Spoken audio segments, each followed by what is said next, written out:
pá, a pergunta que se faz é porquê que é TVA? Pá, uma das razões para este convite ao Albano Nunes e ao professor Jaime Rei foi, para já, porque já temos há bastante tempo a tentar falar com alguém para nos vir falar da TVA. O segundo é que nós, neste momento, somos os únicos aqui na região de Lisboa, ou seja, na cidade de Lisboa, somos os únicos que temos um repetidor de TVA que pá, está a funcionar, ainda com, a, com o indicativo da, da ARAS, da Associação de Rádio Amadores da Amadora Sintra, da qual nós ficamos os fiéis depositários, e, e é mais um hobby, mais uma, uma experiência, mais uma modalidade para os radioamadores fazerem rádio. E como não podia deixar de ser, isto foi lançado ali, estávamos a falar, e o Albano Nunes começou a falar dos bons tempos em que a Arado fazia, não sei se toda a gente sabe ou não, mas a Arado fazia as transmissões do Carnaval de Torres Vedras para os lares da terceira idade da, da zona de Torres Vedras. E isto era uma coisa interessante. E foi a falar-me nestas novidades, nestas histórias, que epá, lancei o rap do Albano Nunes, o Albano Nunes lançou o rap ali ao Jaime Rei, ao professor, e, epá, e temos aqui os dois, Olá, boa noite. bem-vindos, e muito obrigada, boa noite, e muito obrigada por vocês terem aceito este repto para nós ouvirmos e falarmos. Temos falado tudo, só falta ainda muitas mais coisas, mas a TVA era um princípio. E bem-vindos. Eu vou passar a palavra, não sei se ao Jaime Rei, ali ao Albano Nunes, eu vou passar ao Albano Nunes e ele gera as coisas com o Jaime Rei, se puder ser assim. Tudo bem, é mesmo assim, caro companheiro, o Dr. Jaime, que foi o nosso mentor e foi o dinamizador da TVA, para mim desde 2003, embora eles tivessem começado muito antes. Chegámos como disse, chegámos a dormir e a comer sobre as transmissões, mas ninguém melhor que o professor poderá fazer uma resenha do que foi a nossa atividade, embora ela continue, mas não com aquele ímpeto com que ele conseguiu imprimir à nossa associação. Claro que o expoente máximo foi a transmissão dos diversos eventos de Carnaval em Torre Vedras, que só deixámos de o fazer assim que as emissoras comerciais de televisão ocuparam o nosso espaço, que era grátis, e pronto, Jaime Rei, ninguém melhor do que ele pode falar sobre isto, sobre a sua experiência, sobre os seus projetos de TVA, sobre os equipamentos que desenvolveu e aquilo que nos ensinou, porque nós tínhamos um quad com portanto, de 4 imagens, em que podíamos assistir ao CT1 DZX a construir as placas de vídeo, primeiro em módulos separados, depois agregando, portanto, todos esses módulos, o pré-ênfase, o scaler e todos os outros componentes, portanto, numa placa só, que é aquela que utilizamos, quer de 1.2 GB, quer de 10 GHz, e vão-me perdoar, para mim 10 GHz é o expoente máximo, portanto, a placa que ele desenvolveu, em que nós pomos em dias de boa transmissão, chegamos a pôr em Vila Nova de Gaia para uma emissão de televisão P5, portanto, como se estivéssemos a transmitir bigode a bigode. Pronto, está feita a apresentação, se me permitirem, eu vou-me calar e vou passar a palavra ao professor Jaime Rei, que se vai apresentar à rapaziada. Eu sou um maçarico, ele é um veterano como vós, portanto, vai para ele a palavra. Então, boa noite a todos. A TVA, para mim, de facto, sempre foi uma coisa que despertou uma curiosidade muito grande, enquanto radioamadores, porque engloba o fazer. enquanto a maioria das faixas já lá vai tempos em que os radioamadores faziam algumas coisas, lá nos velhinhos, não é? Há décadas para cá, praticamente, compramos tudo feito, mas na TVA as coisas às vezes não são assim. Na TVA temos que, de facto, saber como é que se constrói, tentar fazer. Não é que não exista já muitas coisas feitas no mercado, mas dá um bocadinho de ênfase àquilo que é o radioamadorismo. De facto, a TVA, para além de afinar os microfones, é um equipamento que permite afinar o vídeo, e o vídeo, trabalhar o vídeo, não é a mesma coisa que trabalhar o áudio. E de maneira que sempre me fascinou um bocadinho a parte da TVA, principalmente a analógica, porque ultimamente já se fala TVA também já no digital, mas já não é TVA para mim. O Albano preparou ali assim um pequeno vídeo, um pequeno PowerPoint. Pronto, durante muitos anos, portanto, eu fiz vários repetidores já aí para alguns sítios, que uns nem sei se estão a funcionar, se não estão. Brincamos com o que era possível fazer em termos de TVA, nas várias faixas, como eu disse, em 1.2, 2.4, 430, em 432, em 10 gigas. Aquilo como eu vou-me repetir um bocadinho, o que é muito, muito importante para mim é a parte da curiosidade que nós, enquanto radioamadores, se formos efetivamente radioamadores, o espírito da curiosidade de comunicar via rádio, de construir, de aprender a fazer, é aquilo que nos dá gozo, e é uma faixa de frequência que nos permite trabalhar muito nesse saber fazer, não é? Isto porquê? Porque principalmente para trabalhar em 10 gigas é uma coisa relativamente barata. Pronto, o 1.2 já não é tão barato.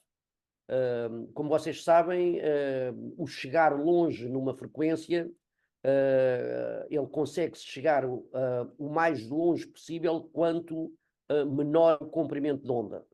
Às vezes pensamos que é o contrário, não é?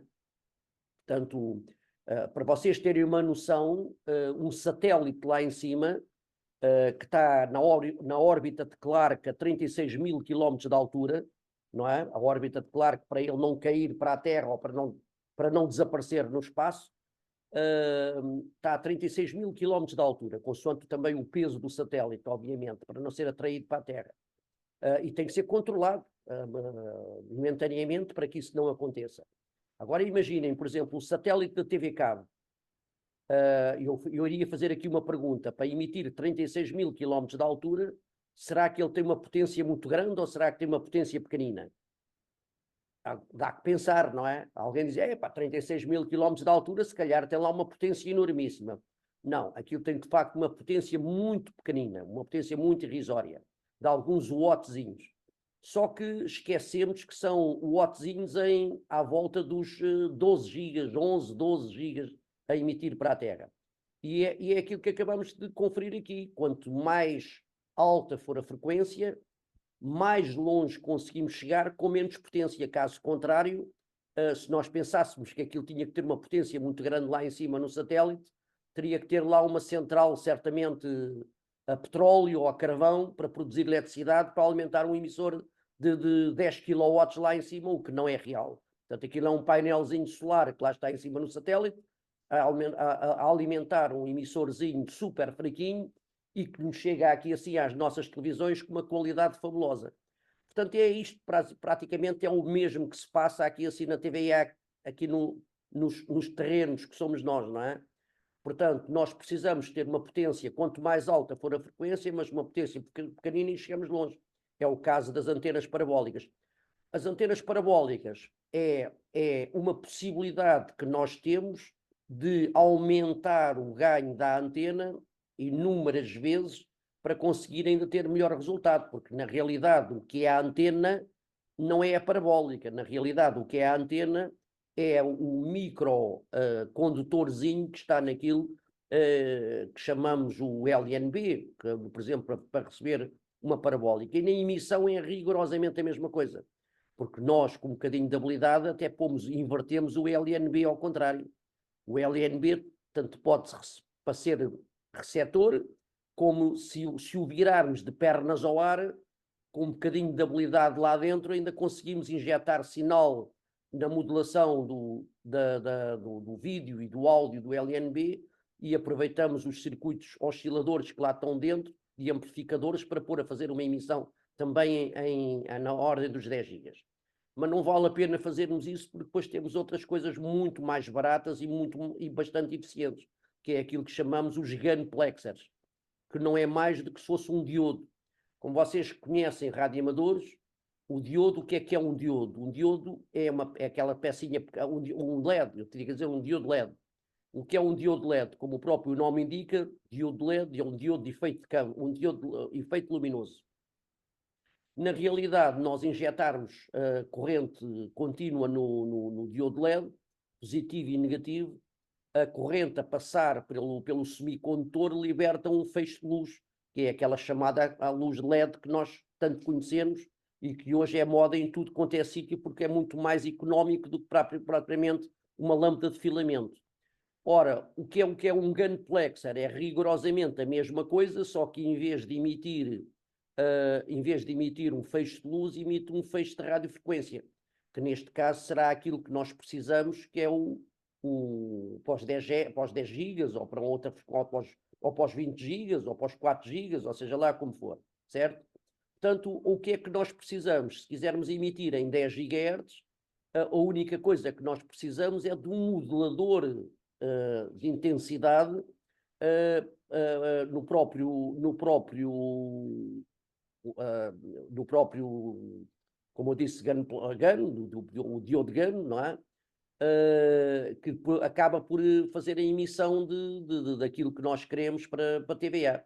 Agora, obviamente, se me disserem assim, ou se pensarem assim, então, mas vou ter aqui 40 watts ou 50 watts num diodo GAN, obviamente que não é? Aquilo tem uma potenciazinha na ordem dos 5 miliwatts ou pouco mais que isso, mas são 5 miliwatts, que 5 miliwatts em TVA em 10 gigas, nós conseguimos fazer centenas de quilómetros, não é? Desde que não tenha nada à frente, que é aquilo que nós temos que pensar. Enquanto numa frequência muito baixa, ou seja, o comprimento de onda que é tão grande, que aquilo acaba por ultrapassar tudo. Nós tínhamos as velhinhas telefonias há 50 anos atrás ou mais, de onda média, punhamos a telefonia dentro de um saco de plástico e mandávamos para dentro de um poço e ela continuava a dar o relato de futebol na altura, não é? Portanto, tivesse onde estivesse. Aqui no caso das frequências muito altas, no caso dos gigahertz, aí não, aí basta, se nós formos, por exemplo, ao caso dos 10 gigas, vocês fizerem a experiência e tiverem um receptor 10 gigas, metem a simples mão à frente do LNB e acabou-se a antena e acabou-se a recepção. Portanto, não pode ter nada à frente, obviamente, não é? Mas uma potência muito baixinha consegue-se ter grandes resultados. É a desvantagem que tem que ser em linha de vista, só, simplesmente, não é? Portanto, quanto mais alta for a frequência, maior se consegue chegar com menos potência, desde que seja em linha de vista. Aqui na TVA, o que era interessante era precisamente isso, é porque nós temos a possibilidade de fazer TVA em 432, que já é uma frequência que nem é muito alta, nem é muito baixa, é UHF, outras altas frequências, em que se consegue, de facto, fazer alguma TVA com alguma qualidade, mesmo com obstáculos à frente. Depois, quando entramos no 1.2, já a coisa começa a torcer o nariz, porque já não chega a qualquer lado, já convém ter mais ou menos um bocadinho de linha de vista, com mais reflexão, menos reflexão, ainda se consegue ter alguns resultados. Se entrarmos, de facto, nos 10 gigas, então aí é que já não há nada de ninguém se não tivermos linha de vista. Portanto, como é que nós normalmente fazíamos? Temos a saída dos repetidores TVA sempre em 1.2, as entradas dos repetidores TVA sempre que possível em 432, em 10 GHz, mas tem que ser em linha de vista, e acaba por ter um excelente resultado, até porque acaba por não haver incompatibilidades, mesmo de frequências da emissão a entrar na recepção e assim sucessivamente. Portanto, é excepcional nesse ponto de vista. Em termos de qualidade, como nós sabemos, quanto mais alta for a frequência, também sempre melhor é a qualidade, porque isto tem a ver com a largura de banda, obviamente, não é? Se nós estivermos a falar, se estivermos a falar, por exemplo, no VHF, que tem uma largura de banda relativamente pequenina, se no caso, se estivermos no 1,2, já conseguimos ter uma largura de banda muito maior, e no caso de irmos para os 10 GB, uma largura de banda super larga, o que aí permite-nos ter, obviamente, não se pode fazer omeletes sem ovos, conseguimos ter uma qualidade extrema, quase, eu diria que emitir em 10 GB, a qualidade é quase como se estivéssemos a emitir numa plataforma digital, não é? Em termos de qualidade. Mas, Albano, meta aí aqueles esquemazinhos para a gente falar um bocadinho assim naquelas coisas que a gente fazia antigamente. Pá. Meta aí isso no ar. Vou ver se consigo, só um momento. Mas não meta isso a passar os diapositivos automaticamente. Você tinha posto isso automaticamente. Eu penso que é para passar. Peraí, eu vou para tentar. Este tema de conversa era interessante se houvesse pessoal que de facto dissesse assim, e aí podem contar comigo um dia que vocês queiram, alguma ajuda. Às vezes o problema da TVA é a falta de ferramentas para trabalharmos na TVA. Porque quanto mais alta é a frequência, às vezes, e para nós temos que fazer as coisas, temos que ter capacidade, ter um bom analisador de espectro, ter um bom... saber o que é que... Porque nós trabalhamos a quase na TVA, nestas frequências muito altas, parece que estamos a trabalhar com plasticina, não é? O controle, a afinação, os osciladores locais, tudo isso é tudo muito manuseável, mas de facto temos que ter ferramenta. Quando não temos ferramenta, às vezes temos que ir pedir emprestado. Pronto, eu penso que aqui isto são imagens do nosso histórico do repetidor TVA, portanto vocês estão a ver aqui, era esta caixa que está aqui, isto era mesmo Jurássico na altura do repetidor TVA, isto era a nossa torre, aqui eram as entradas, a legalização do repetidor, isto está temporizado, Albano. As entradas do repetidor de VHF inicialmente era de 1 watt, porque era considerado um repetidor intermédio, era assim que foi legalizado, o VHF 5 watts, e a TVA é que começou mesmo com 15 watts. A TVA durante mais de 10 anos esteve clandestina, porque não havia legalização para os repetidores de TVA, mas nós sempre funcionámos na mesma e nunca houve chatice nenhuma. Mais tarde veio primeiro a legalização, depois veio a legalização dos repetidores de TVA. Por acaso era engraçado, quando veio a legalização dos repetidores de TVA, andava aí a DSR na altura a fazer vistorias, e depois acabou por... os repetidores eram homologados por mim, porque então, e quem é que fez os emissores? Eles não sei como é que era aquilo lá, e era o CT1 DZX, então eram os emissores, era o DZX1, DZX2, o DZX3 e por aí fora, era uma coisa muito caricata aquilo. Pronto, como é que funcionavam os repetidores de TVA? Portanto, vocês, é tal e qual como hoje, isto são coisas que o Albano foi buscar lá ao meu site com 30 anos, acho eu. Portanto, a antena, o pré-amplificador, o receptor de satélite, para recebermos TVA.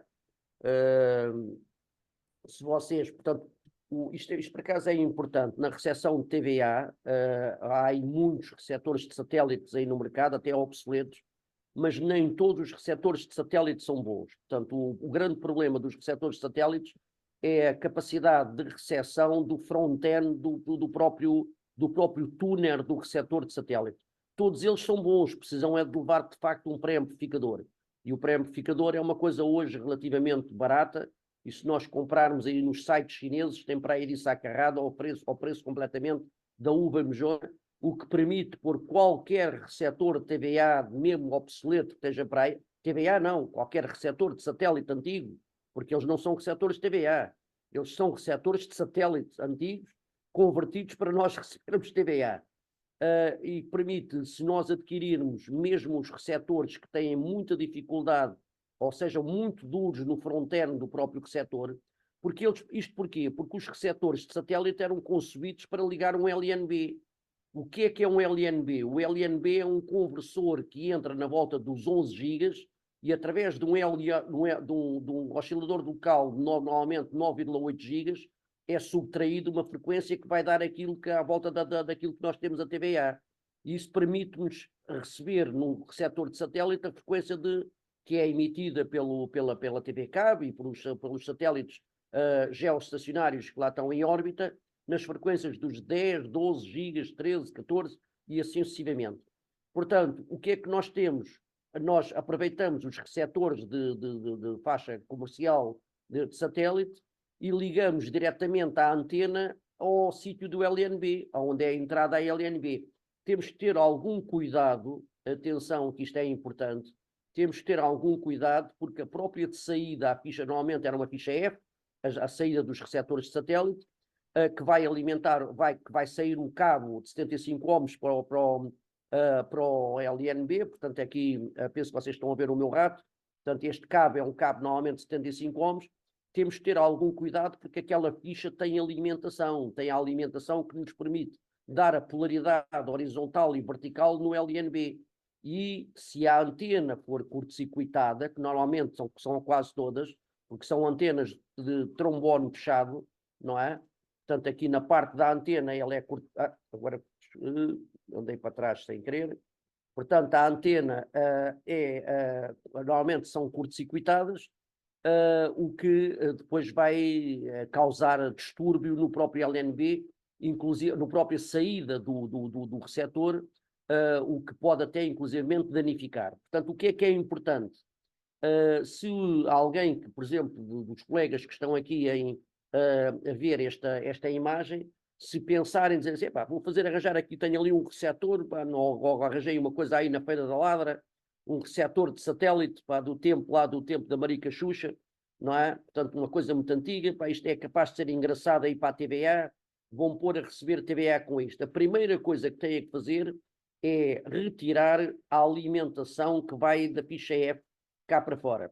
Como é que isso tira? Normalmente tira-se a tampa do receptor e normalmente é o primeiro pinozinho da alimentação do tuner do satélite, tem que se cortar com um x-actozinho, cortar uma pistazinha para não pôr alimentação cá para fora. Também há outra vantagem, há outra situação mais simples ainda, é ter a habilidade de arranjar uma fichazinha, uma ficha F, e pôr um condensador lá dentro. Também se vende já isso feito.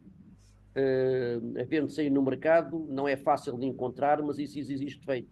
Portanto, é uma própria ficha F para eliminar o bypass, para eliminar a alimentação.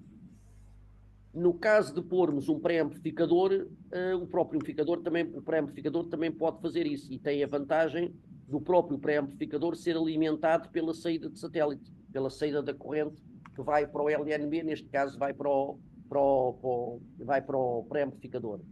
Portanto, alguma dúvida, se vocês quiserem depois fazer alguma pergunta, mas tem essa vantagem. Portanto, uma das coisas que tem que ter muito cuidado é, se aproveitarmos um receptor de satélite de faixa comercial, cortar a alimentação que vai para a antena, porque senão pode mesmo danificar depois o próprio tuner do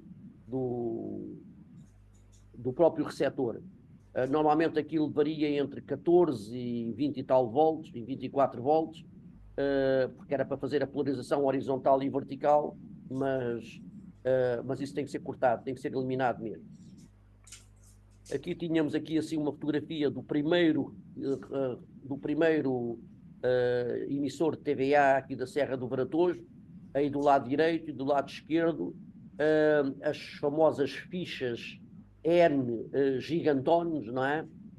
Porque uma das grandes coisas que a TVA carece é precisamente, como são frequências muito elevadas, o comprimento do cabo tem que ser de facto muito cuidado.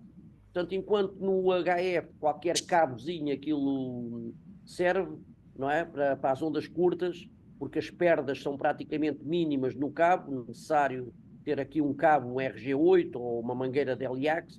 Para a TVA, de facto, é extremamente importante, porque as perdas são enormíssimas. E no nosso caso aqui, tínhamos uma mangueira de 2 polegadas. Vocês estão a ver aí na fotografia do lado esquerdo, aquilo era uma ficha F para uma mangueira de 2 polegadas. ou seja, nós tínhamos 30 metros de mangueira heliax de 2 polegadas, até entre o repetidor e a antena, era uma coisa extremamente grossa. Aquilo era quase um cooker de aquecer água, portanto, aquela ficha. Se vocês repararem, a própria ficha tem aquele parafuso que está ali para provocar vácuo dentro do próprio cabo. Aquela mangueira de heliax de 2 polegadas é em favos de mel por dentro, para ter uma qualidade extrema e não se perder a potência que é injetada cá por baixo na antena, portanto a potência em emissão como o sinal de recepção, que é captado pela antena, trazê-lo todo cá para baixo para o receptor. Isto é extremamente importante nos repetidores TVA. É as perdas de hiperinserção. Os cabos é uma coisa completamente fundamental. Por acaso, nós tivemos a sorte de conseguir estas mangueiras porque era dos repetidores de GSM, dos telemóveis. Normalmente as entidades, as faixas comerciais, as entidades comerciais que gerem os repetidores de telemóvel, frequentemente mudam as mangueiras, até porque ao fim de X anos têm interesses económicos em mudar. Eu diria que não é pela qualidade da perda do cabo que isso acontece, mas há muitos fatores económicos e acabam por retirar e substituir, e nós aí ganhávamos com isso, porque andávamos sempre a pedinchar e a tentar à procura de quem é que estava uma estação qualquer que tivesse a mudar o cabo, e acabávamos por beneficiar e arranjar esses cabos. Aqui tínhamos um emissor TVA, talvez dos primeiros. Aqui era a placa, desaparece aqui as placas de circuito impressa, ainda naquela altura feitas à mão, com o famoso percloreto de ferro que nós fazíamos. Desenhávamos a placa no circuito impresso dupla face, e depois era colocado dentro do banho de percloreto de ferro para fazer as placas de circuito impresso. Depois a placa de circuito impresso, depois de feita, era banhada com sais de prata para pratear, e depois era montado os componentes em superfície. A placa é dupla face. Reparem que a mesma placa que aparece aí do lado esquerdo e do lado direito é a mesma, só que ela é de dupla face. Tem aí a fotografia da placa depois de montada e aí o diagrama de blocos. Portanto, a entrada de vídeo, a entrada de áudio. Portanto, na entrada de vídeo é extremamente importante a parte do pré-ênfase, que é aquilo que nos permite fazer a qualidade depois da imagem, que era aquela plaquinha que está aí na vertical. Se vocês repararem na placa de cima, na placa de circuito impresso, no canto esquerdo tem uma placazinha vertical, que é aquela que está por baixo, aquela placa de circuito impresso que está aqui mais pequenina, onde tinha alguns componentes que permitia fazer o pré-ênfase do vídeo para ter aquela qualidade, como o Albano dizia, que era uma qualidade P5, uma qualidade digital e tal, tinha a ver com o pré-ênfase do vídeo. O áudio era um amplificador de áudio que depois entrava num oscilador de 6 megas. Portanto, o 1,2 o áudio é modulado a 6 MHz. Portanto, cá está, portanto, é uma suportadora o áudio vai em cima do vídeo a 6 megas, como qualquer imagem de televisão, é assim que funciona. Hoje na digital já não é bem assim, mas pronto. Mas antigamente era no analógico. Depois os emissores normalmente podiam ser mais simples ou menos simples. O princípio de funcionamento é sempre o mesmo. A funcionalidade do emissor tinha a ver se ele era PLL ou não. Podia ser um oscilador normal, um circuito LC, que obviamente tinha a desvantagem de não ser estável, ou teríamos que controlar para que ele não fugisse da frequência. O controlar para não fugir da frequência, tínhamos que correr aos velhinhos cristais de quartzo, que não temos um cristal de quartzo, como vocês devem calcular, a 1,2 gigas, porque os cristais de quartzo oscilam a frequências relativamente muito baixas, mas depois tínhamos que os multiplicar e triplicar e quadriplicar e por aí fora em frequência para lá chegar, o que torna um bocado mais complexo para fazer o emissor. Hoje em dia temos circuitos, temos chips PLL que são extremamente fáceis de operar, e muito baratos, obviamente, relativamente baratos, onde apenas montamos o circuito PLL. E como é que funciona o PLL? É que funciona como uma pescadinha de rabo na boca.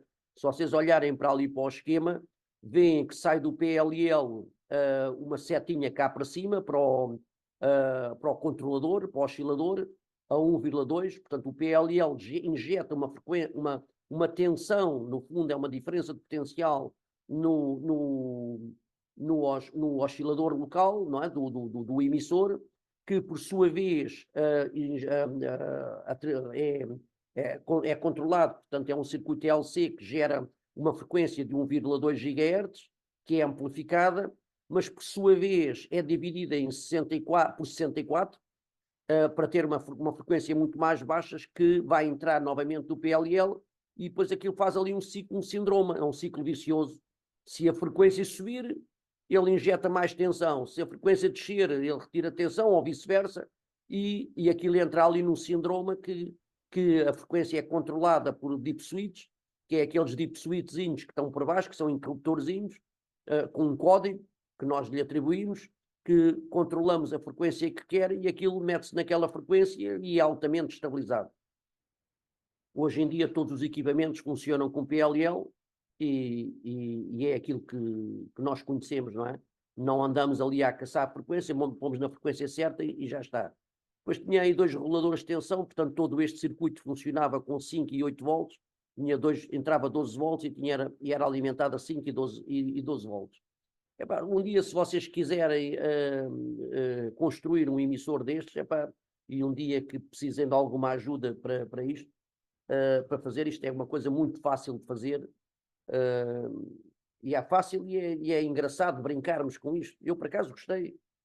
Foi uma das fases da minha vida que gostei muito de trabalhar com estas coisas, não é? Aqui temos o amplificador DRF de 10 GB. Era um módulo que se comprava bastante caro na altura, hoje é já relativamente barato, mas se bem que há coisas mais modernas, e porque este módulo já está obsoleto.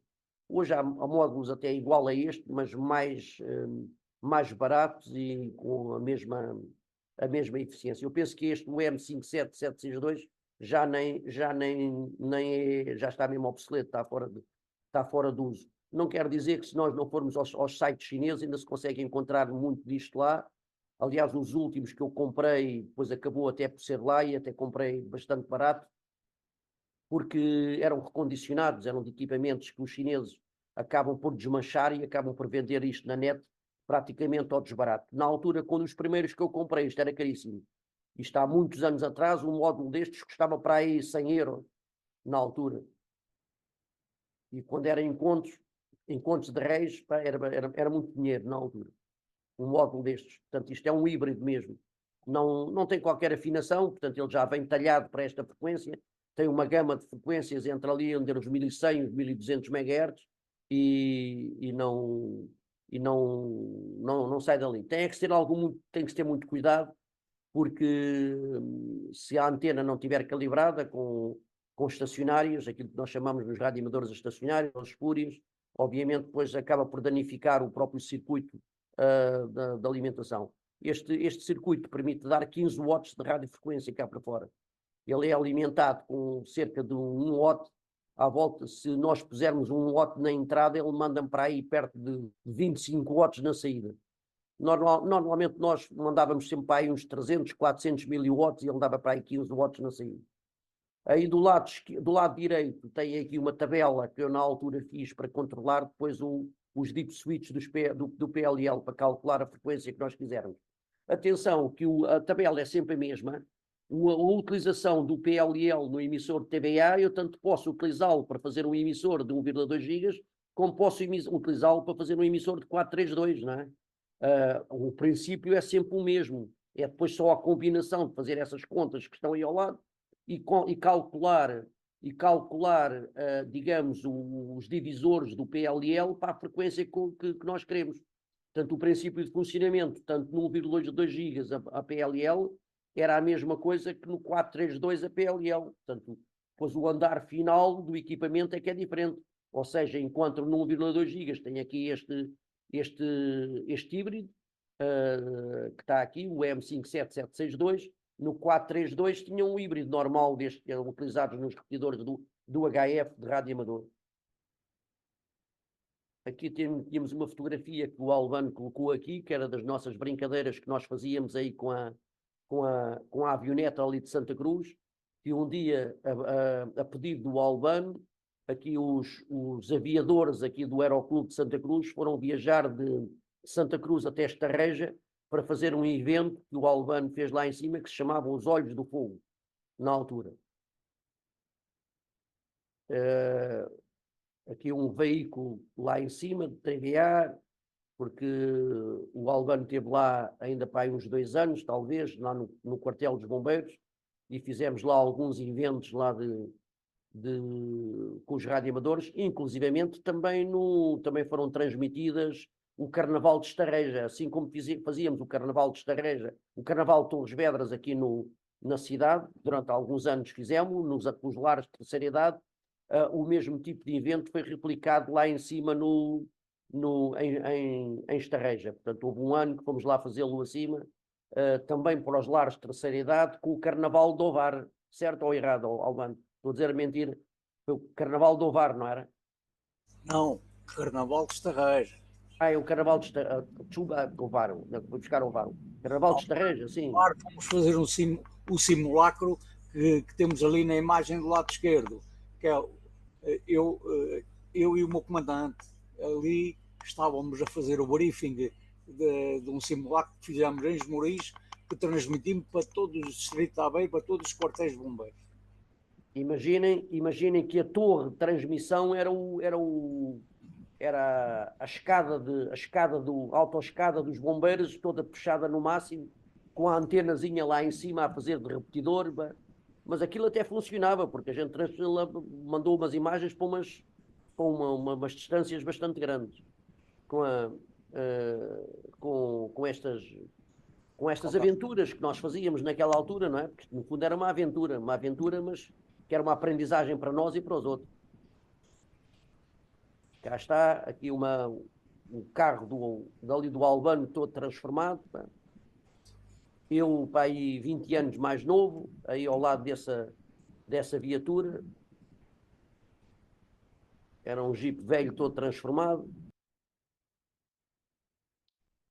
Aqui nesta imagem tínhamos um receptor de satélite. Isto era mesmo a imagem do repetidor. Olha, está aqui uma imagem do repetidor. Como é que funcionava o repetidor? Temos o receptor de satélite em cima e temos o transmissor em baixo. Depois temos o comutador de vídeo. O receptor de satélite, quando recebe, mandava para o comutador de vídeo, que punha, por sua vez, quando recebia o vídeo, punha a emissão de TVA no ar daquilo que recebia. Para além de pôr a emissão de TVA no ar, também tinha a mira, que é esse bloco aí à esquerda, a mira, os temporizadores da mira e o relé de vídeo, o relé que punha a emissão no ar ou retirava a emissão do ar. Portanto, basicamente era o diagrama de blocos do repetidor. Fazer um repetidor TVA é uma coisa extremamente simples, porque tendo um receptor de vídeo, tendo o emissor de vídeo, a única coisa que nós precisamos é de facto ter um comutador para sentir que o vídeo existe e voltar a repetir. O fazer um repetidor TVA é simples, o pô-lo em funcionamento é que é complicado. Complicado porquê? Porque temos que ter algum cuidado com a emissão a entrar na recepção. Como normalmente as antenas do repetidor de TVA são montadas muito perto uma das outras, não é fácil controlar depois o repetidor de TVA. Tem que se ter algum cuidado porque a emissão facilmente entra na recepção, porque a largura de banda também é relativamente grande. Pronto, depois também tínhamos aí a mira de TVA e aí do lado direito temos o bloco da peça que sente que o vídeo existe. Ou seja, é o computador de vídeo. Portanto, o NE567 é um híbrido, é um circuito, um chipzinho de 8 patas que é usado em muitas situações e aí de uma forma muito simples e eficiente ele consegue detectar a frequência de 625 linhas da emissão do vídeo. No fundo faz um squelch de vídeo, é aquilo que nós chamamos no rádio amador o que é o squelch. O Squelch é um filtro de som, não é? Pronto, aqui é o Squelch de vídeo. Portanto, se ele detectar que ele existe a frequência de 625 linhas no vídeo, ele interpreta que o vídeo existe e mete o relé de vídeo no ar. Basicamente é isto. Portanto, a única coisa que o circuito integrado, o NEC 567 faz, é sentir que existe uma portadora de vídeo. Como é que ele detecta a portadora de vídeo? Através da frequência das linhas, do vídeo analógico, que são 625 linhas por segundo. E é uma coisa simples de fazer. A afinação das 625 linhas, se é mais, se é menos, era feita aí nessa preset de 10 K ohms que tem um asterisco por baixo. Para detectar os squelch de vídeo. Depois tínhamos aqui no nosso repetidor, isto era coisas tudo que havia no nosso repetidor. Temos aí do lado esquerdo o TEA 5114, que era um comutador de vídeo também, era um comutador de vídeo digamos, o termo não é bem correto, mas para vocês perceberem, com a equalização de vídeo, ou seja, era um divisor que ao receber várias portadoras de vídeo, permite comutar entre elas. Portanto, com sincronismo de vídeo correto logo, porque o grande problema do vídeo às vezes é trabalharmos o sincronismo do vídeo. Esse circuito integrado, o TEA 5114, permitia fazermos a comutação do vídeo entre as miras, entre o áudio dos repetidores, entre o vídeo dos 10 GB, entre o vídeo de 1,2, tudo isso, de uma forma muito simples, eficiente e sincronizada. E está aí o esquema de alguém que precise. Aí no esquema do meio está o NE 555, que é no fundo um oscilador como temporizador para as miras. E depois aqui do lado direito tínhamos novamente também um relé de vídeo, o NE 555, que eram dois temporizadores. Eu nem me lembro porquê. Um era o relé de vídeo, o temporizador para pôr as miras no ar, e o outro era para fazer a comutação de vídeo. Já nem me lembro porque é que tínhamos esses dois. Aqui eram as famosas miras, cá está aquilo que eu estava a dizer há bocadinho, as imagens é que não estão muito nítidas, Alba. A imagem dividida em 4 partes, aí no canto inferior esquerdo tínhamos as miras da TVA, aí com uma senhora aí com a perna ao léu, na altura, o CT0VAR, que era a nossa portadora, a nossa mira técnica, naquela altura. E depois tinha a câmara de vídeo, estava aí uma imagem da câmara de vídeo no canto inferior direito, de uma paisagem, e estavam dois na TVA, 2 pessoas na TVA em cima. Portanto, ou seja, estava a ser utilizada em triplo, neste caso, 2 utilizadores, a câmara de vídeo e a mira da TVA. Aqui é uma imagem que aparece aqui sem nexo, portanto era em Estarreja, a localização de viaturas por APRS, na altura com um bip no carro que era emitido através da portadora de VHF ligado ao GPS e que permitia saber onde é que as viaturas estavam posicionadas. Foi assim que se começou a fazer a localização das viaturas terrestres, ainda não se falava praticamente nisto. Cá em Portugal, os nossos radioamadores já tínhamos isto, não é? Em algumas viaturas, quando começou a aparecer os primeiros GPS, e a ligarmos o GPS aos próprios equipamentos de VHF para posicionar as viaturas e sabermos onde é que uns estávamos quando nos deslocávamos. É lógico que tudo isto podia ser ligado ao VHF, como podia estar ligado ao HF, como podia estar ligado à onda curta. Portanto, o radioamadorismo era apenas a portadora para levar o sinal de GPS onde nós quiséssemos. Aqui tínhamos uns emissores de TVA. Cá está, aqui, está sempre a mudar, aí do canto direito, um emissor de 10 GB. Quando nós dizemos o emissor 10 GB, não é o termo mais correto, porque o emissor isto não emite nada. Isto, no fundo, é um modulador de 10 gigas. A única coisa que ele faz é modular uma frequência em cima do gunplexer. Portanto, nós aqui não ligamos, daqui não sai radiofrequência. Vocês, se repararem nesta fotografia aí, não há fichas coaxiais nem cabos coaxiais, não é? Portanto, porquê? Porque isto não emite radiofrequência. Isto emite uma corrente contínua que é injetada num gunplexer, e o próprio gunplexer é que, em vez de emitir luz, era como se fosse um diodo, em vez de emitir luz, emite radiofrequência, que neste caso será os 10 GHz. Na parte de cima da placa tem aquela latinha que era o oscilador de 6 MHz, que era a frequência de áudio, e na parte de baixo era um modulador de corrente contínua que alimentava o gunplexer. Como é que nós mudávamos a frequência? Se vocês olharem para o lado, tem um potenciómetro multivolta, que é essa coisa azul que está aí, que é um potenciómetro multivolta com alguma eficiência, que no fundo é uma resistência variável, com alguma eficiência que permitia dar mais corrente ou menos corrente ao gunplexer para ele subir ou descer na frequência. Isto aqui já não era PLL, aquilo era controlado pela corrente contínua que nós injetávamos no PLL. No PLL, desculpa, no gunplexer. Por acaso eu ainda tenho aí carradas disso. Tenho aí, se algum dia precisarem, tenho aí uma boa dúzia deles de gunplexers ali num gavetão. Nunca mais dei uso a isso.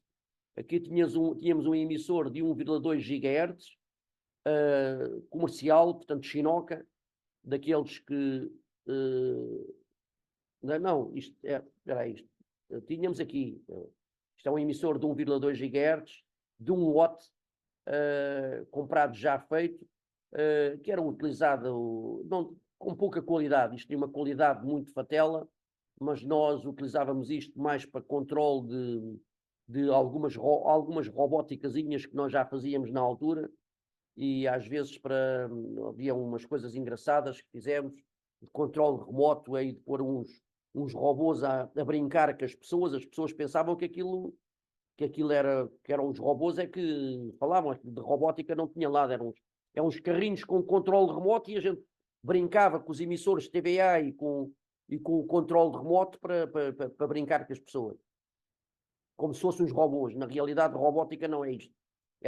Digamos que há 20 anos atrás ludibriávamos a palavra robótica.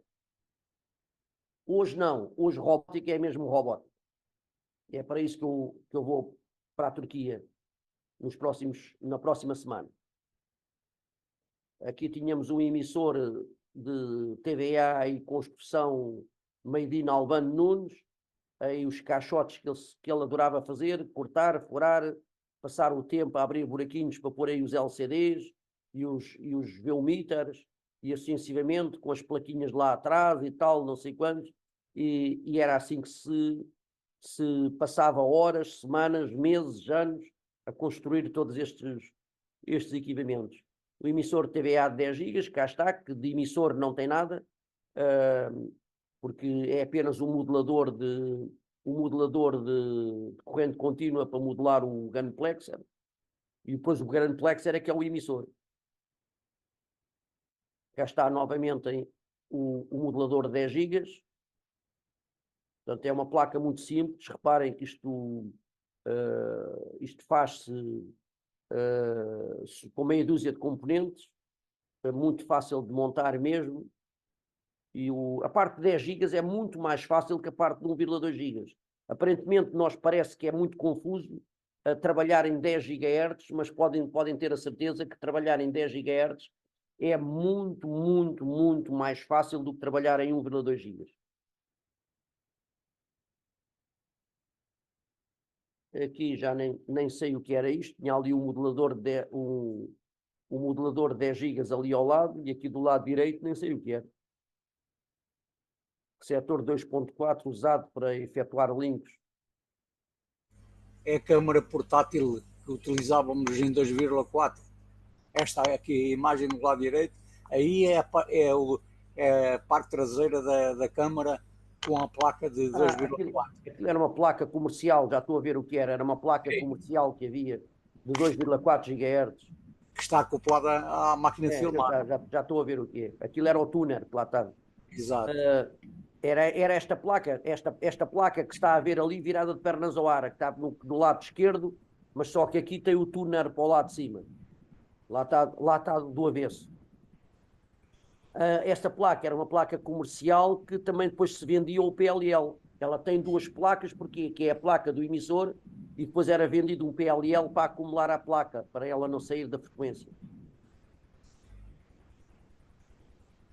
Aqui era um dos primeiros emissores do lado direito, um dos primeiros emissores de TVA de 432, um emissor TVA de 432, e há uma coisa curiosa, aquele híbrido que vocês veem aí azulinho é retirado aí do emissor de GSM, daqueles emissores, dos primeiros GSM, porque para quem não sabe, os primeiros GSM que foram vendidos cá em Portugal eram na ordem dos 470 MHz. Ou seja, os primeiros telemóveis que foram vendidos cá em Portugal, no tempo em que um telemóvel custava 5.000 euros. E parecia uma malinha de senhora, que ainda tenho aí alguns. E trabalhavam em 470 MHz e que trabalhavam com esse híbrido azul que está aí. Portanto, isto é digamos, um emissor de TVA de 10 GB, de 432, 430 MHz, e depois amplificado com cerca de 15 watts ou 20 watts que isso dava, com um híbrido de um telemóvel antigo. Esse híbrido azul era uma plaquinha de um telemóvel antigo, dos primeiros telemóveis que houve. Sempre saía mais barato, que a gente arranjava isso aí no sucata. Cá está o esquema do emissor 10 GB, aquilo que eu estava a dizer. Portanto, entra o vídeo cá em cima, tem na mesma o pré-ênfase. Por baixo temos o modulador de áudio, os tais o de 6 MHz. O oscilador, que no fundo é o Gunplexer, que lá está o símbolo do Gunplexer. Como é que nós modelamos o áudio e o vídeo? Modelamos variando a corrente contínua no Gunplexer, colocando o Gunplexer a oscilar aos 10 GHz, mas a oscilar com uma suportadora em cima dele. Portanto, a suportadora de áudio. E ao lado temos precisamente o esquema do oscilador, o áudio, o vídeo, e cá está, se vocês repararem aí na imagem da direita, o tal diodo LED, que no fundo de LED não tem nada, diodo de efeito luminoso, que é o chamado diodo GAN, o oscilador que emite depois precisamente a frequência 10 GB que nós queremos que ele faça.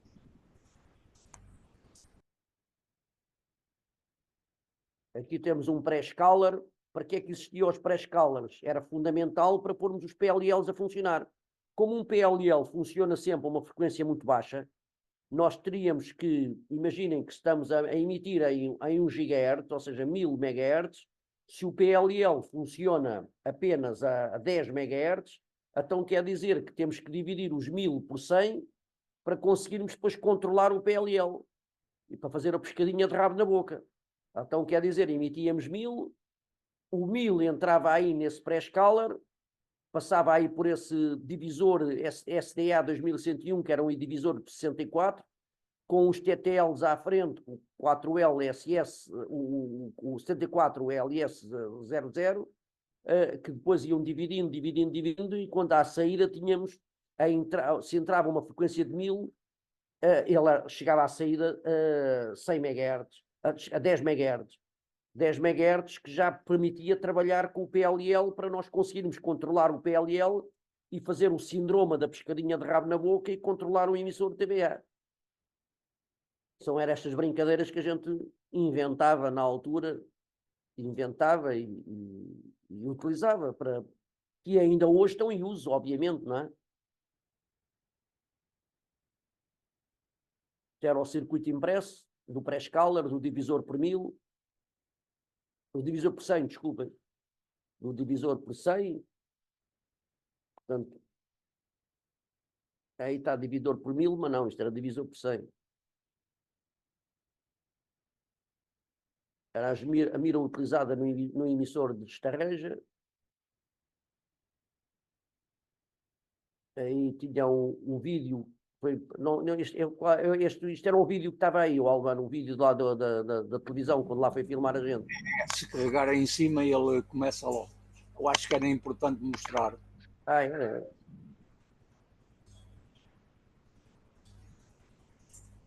Não, o áudio está ativo.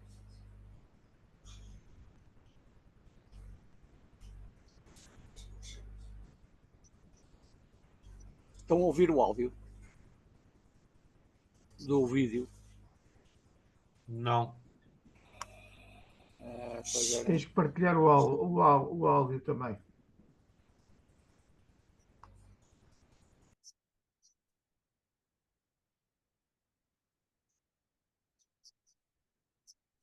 Professor, partilhe o áudio.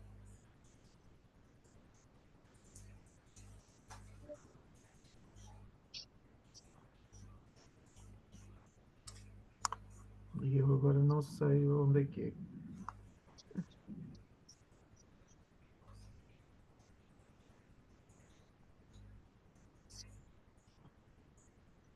Diz a X, partilhe o áudio.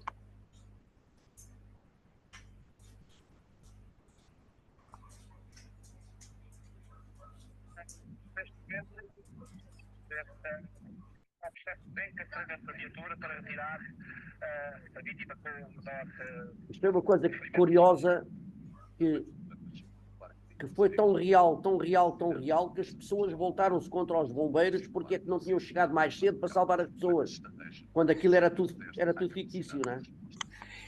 O carro estava no rio e não apareciam os bombeiros para tirar os feridos. Temos a 25, temos a Estrada Nacional 109, temos aqui zonas de cheias, pode haver aqui um sismo também. Isto é, realmente, esta região tem, enfim, além das terras portuguesas, tem sobretudo a consciência de que hoje as atividades comportam muitos riscos e também os próprios acidentes naturais também. Mas a novidade do exercício prendia-se com a utilização de tecnologia inédita.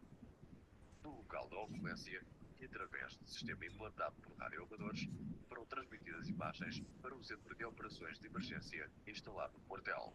Paralelamente às imagens, em tempo real, nós tínhamos comunicação em fonia, noutras frequências, e nomeadamente as frequências... Eu aqui estava uns anos mais novo. Podemos comunicar e dizer, olha, foca-me o pormenor A ou foca-me o pormenor B, consoante a situação de necessidade.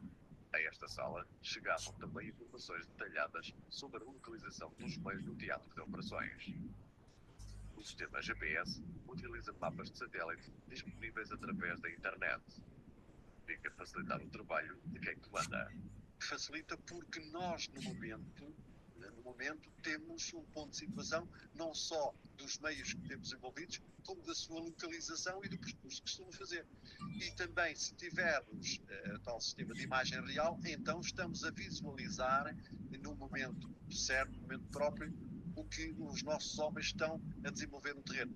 Pode acompanhá-los nas viaturas do terreno do quartel, a imóvel, e pode estar inclusive do estrangeiro a qualquer momento e abrir o seu PC pessoal, ligar-se à internet e ver o que é que está a acontecer no momento na sua corporação de bombeiros.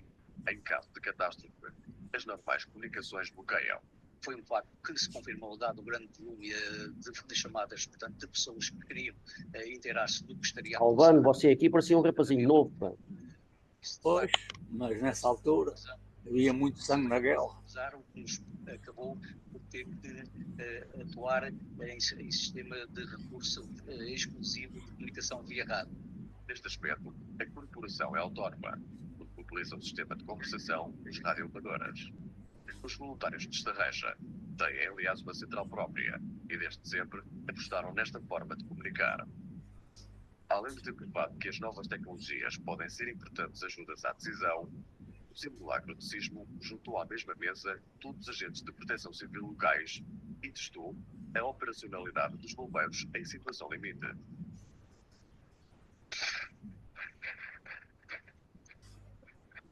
Resta dizer que este filme era obra do nosso saudoso entre amigo radioamador CT1AJ, já falecido há alguns anos, que foi lá de propósito, era trabalhava para o programa Vida por Vida e foi de propósito a Estarreja de visitar isto.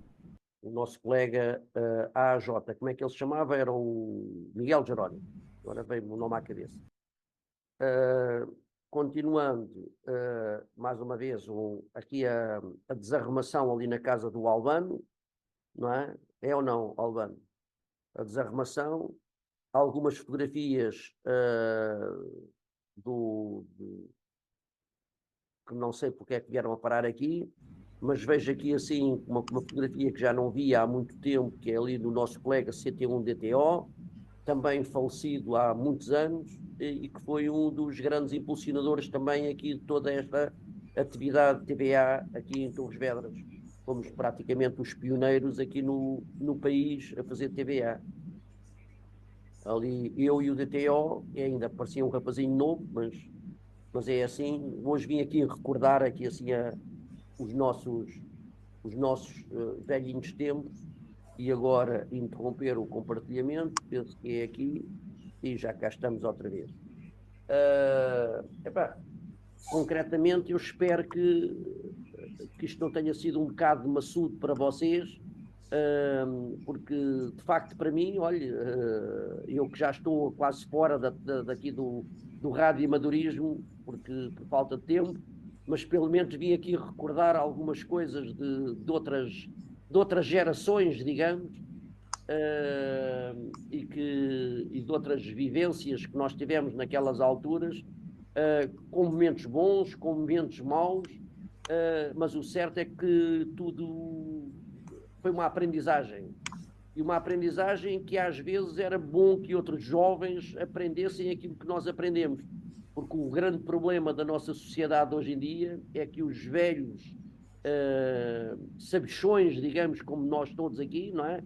Porque a velhice é um posto, acabamos por ir embora, mais ano, menos ano, porque é a ordem natural da vida, e hoje os jovens compram tudo feito. Esquecem-se é que alguém tem de fazer, não é? E graças a isso estamos completamente, enquanto cidadãos de Portugal, completamente dependentes de quem constrói, de quem manda de nós e quem nos vende. E nós somos primeiramente uns serviçais. É isso que eu costumo tentar dizer aos meus alunos, porque de facto, infelizmente, mesmo aqueles que eu vou formando ao longo de alguns anos, e bastante bons, tanto bons que são requisitados para o estrangeiro, que raramente cá ficam em Portugal, mas é um presente envenenado tipo agridoce, porque por um lado eu fico satisfeito que eles vão trabalhar para o estrangeiro porque vão ganhar muito mais do que cá em Portugal, mas por outro lado fico bastante triste quando cada um deles se vai embora, porque é menos uma pedra do puzzle para construir um país que dentro de alguns anos certamente vai desaparecer. Porque nós somos meia dúzia de velhotes e há de chegar a uma altura que somos velhotes a cuidar de outros velhotes, porque os jovens vão todos embora.